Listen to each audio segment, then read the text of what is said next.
Hi, DeAnn Michelle with Think and Grow Real Estate. My brokerage firm is Rhynehardt and Associates.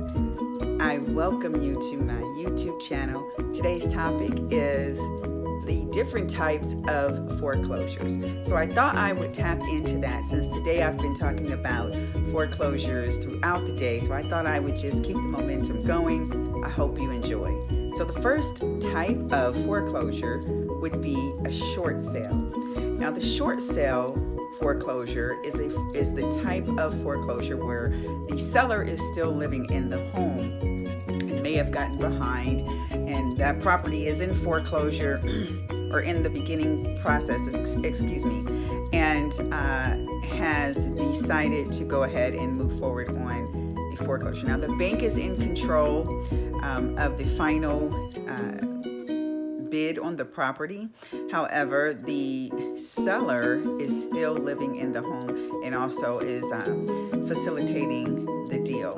So the foreclosure on a short sale or a purchase on a short sale may take anywhere from 3 to 6 months. It could also take even up to a year with a short sale. That is the difference between a regular bank-owned foreclosure versus a short sale. It takes a little bit longer, and also with the short sale, the price is an estimate.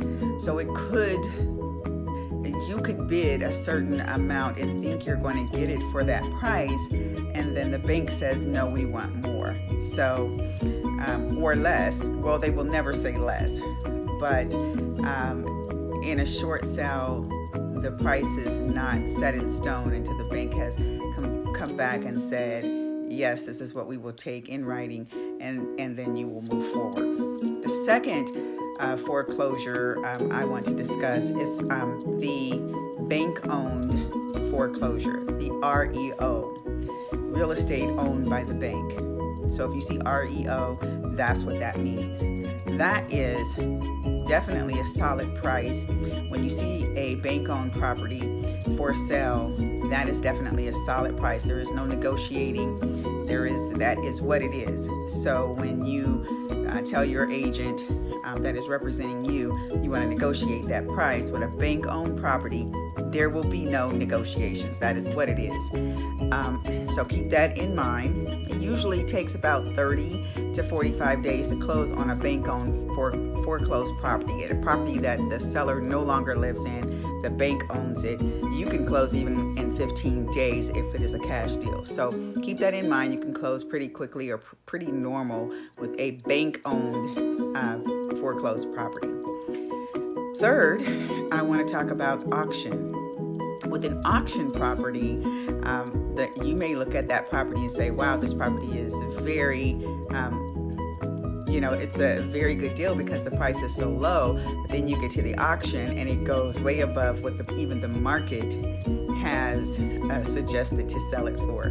So it can be kind of tricky with a auction property because you're going to be bidding and the bid may go way over what you even intended to pay. So, and also keep in mind that the fees that you will pay at an auction is completely different than what you would pay in a regular transaction. So keep that in mind as well. Make sure you're well informed with your agent on that. Last but not least would be an unlisted foreclosed property. An unlisted foreclosed property is basically a property that the seller still lives in but has been behind on the mortgage.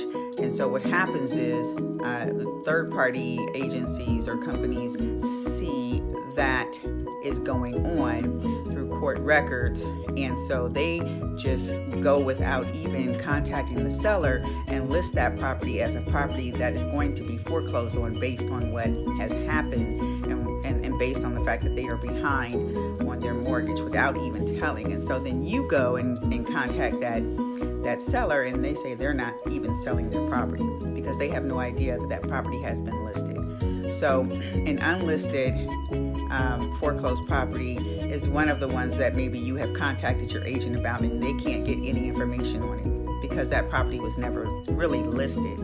So keep that in mind. That does happen. So if your agent can't get any information, it's not because they're not doing their job, but that property was never listed. and was never even supposed to be on the market to begin with. So I hope this video has been helpful. The 4 different types of foreclosures. And if you are looking for more information, please tune in to my next video, which will be on foreclosures as well. And I look forward to sharing more information with you daily, every day, every week. So again, enjoy the rest of your day, and thank you for tuning in to my YouTube channel, Think and Grow Real Estate. Please subscribe.